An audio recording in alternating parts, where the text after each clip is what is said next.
Hello dear students! In our lesson today, we're going to deal with the reading comprehension. More specifically, we're going to talk about families, we're going to talk about friends, how they live together, their personality. But we're not going to deal with a usual family. We're going to deal with the Hadza tribe. So people that are very, very special, and we will see why. Before that, we're going to see some new words so that you can get prepared before we do the reading part.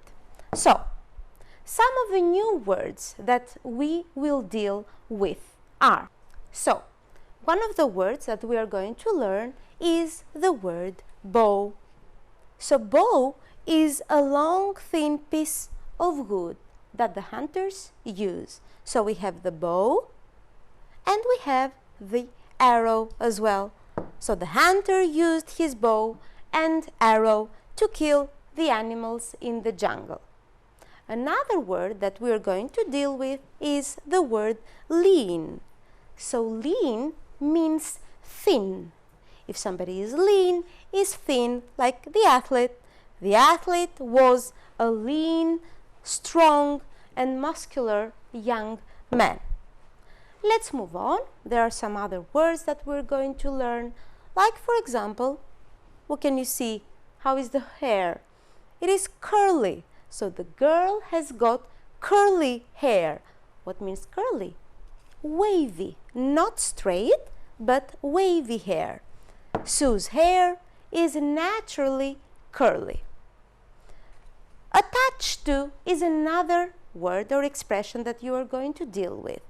That means connected to something. For example, she is very attached to her mother. Let's see. Native. That means local.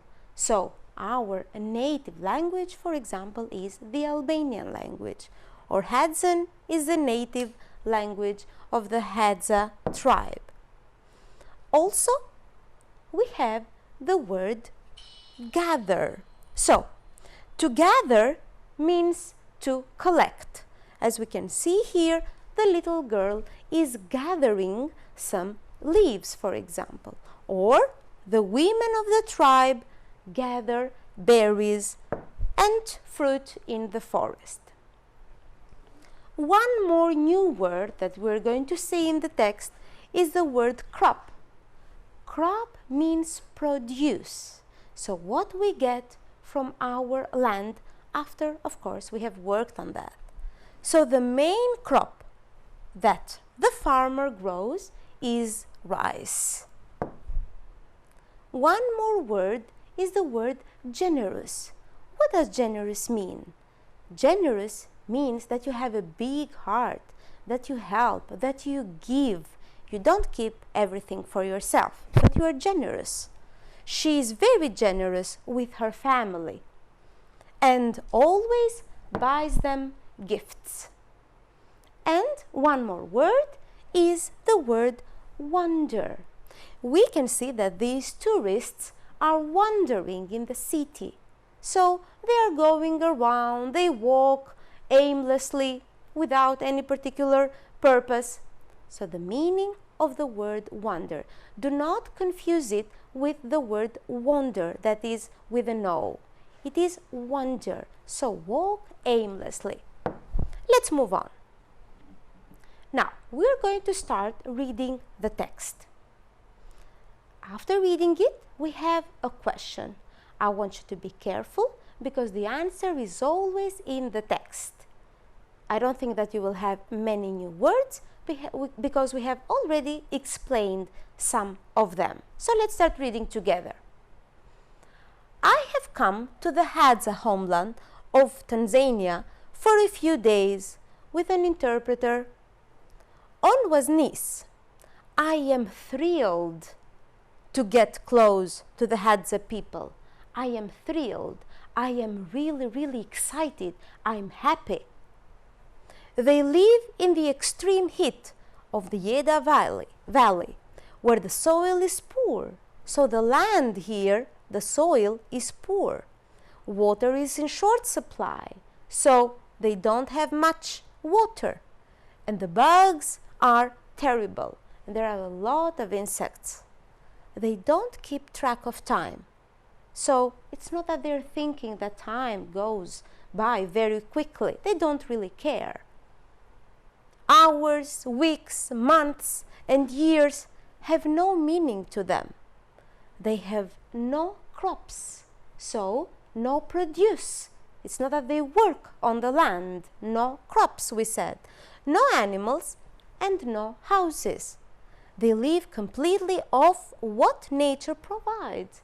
So they get everything from the nature. That's why I'm here. I have come to meet these hunter-gatherers in person. So let's go to the question. What does the writer say about himself? He isn't enjoying his visit. Does he say so? He is happy to learn Hadzan. It referred to the language, but is he learning it? It doesn't say so. He is disappointed when nobody says goodbye. Did the text mention something like that? He is excited about meeting them. In the text, we read that he was thrilled to get close. So thrilled means really excited. So in order for us to find the correct answer, we simply refer to the text and find synonym expressions. Let's move on. After a successful night hunting baboons, we return to the camp. The women have gathered berries and fruit. So gathered, they collected. The tribe shares everything. They are generous and easygoing people. So generous, we said, they have a big heart and they are easygoing. They're happy with one another. With lots of free time. They come and go from the camp as they please and sleep whenever they want. So let's go to the question. How does the writer describe the Hadza in this paragraph? They are responsible. They are worried about the future. That they really care about time. What did we read? They respect nature. Or they don't get upset easily. So, some of those you can say that they might be, but we always need to find the correct answer in the text. So according to the text, they don't get upset easily because they are easygoing people. So again, we find the synonym, not the exact sentence in the text. Let's move on. When it's time to eat, we gather around the fire. Once the meat is ready, everyone just dives in. So everyone just goes to get the food. You dive in the food. That's an expression. Nobody knows when the next meal is, as the Hadza don't plan for the future. They don't make any plans. We're going to do this or we're going to do that. They wander the land, so they walk, we said, aimlessly, without any purpose. They just walk around, taking food from it whenever they need, carrying their few possessions with them. They carry with them, they get with them some of their belongings, some of the things that they have. So let's go to the question.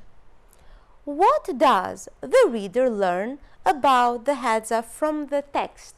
So always the information from the text. They are concerned about time. What did we read? That they don't really care about time. They move from place to place. They worry about their food. They have a fixed daily routine. That is very easy for you to find out since we said we found the word wander.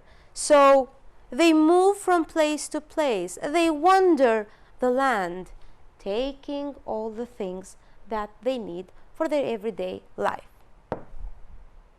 And let's move on. Free from belongings. So it's not that they have many things, just a few things with them. Maybe some money, maybe some clothes, maybe some tools. Free from belongings, jobs, money, and responsibilities. I can't help thinking as I prepare to leave that perhaps the Hadza are better off this way, so they feel good about their way. They don't seem to have any worries. Hadza do not become attached to people or things. They don't get connected with them, not attached. So my arrival and now my departure have had little effect on them. Smiling and walking away, I wonder, now I am thinking, that's with an O, about their future. Is it only a matter of time before the days of wandering here, the valley, are over for the Hadza? I hope not. And we have the question, what might the writer say about the Hadza? They seem happy with the way they live? Their way of life is not good for them and they need our help? Their lifestyle is better than the way we live today? Or they should have their own land and learn to farm? Some of those you might think that could be correct. The point is what is mentioned in the text. So what does the text say? So the correct answer is A. They seem happy with the way they live because they are better off this way and they seem to have no worries about their future, about anything in their life. And we also have a more general question to see what you understood from the text. What is the writer doing in the text? Describing the way the Hadza live? Promoting the hunter-gatherer lifestyle? Helping protect the Hadza tribe? Or recommending a holiday experience? Now, from what we read from the beginning, it's easy, of course, for you to understand that the writer is describing the way that the Hadza tribe lives.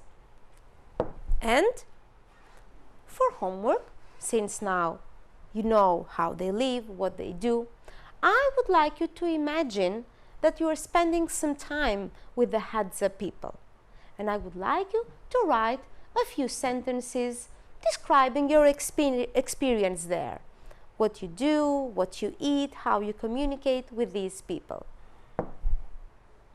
Thank you for paying attention. Goodbye.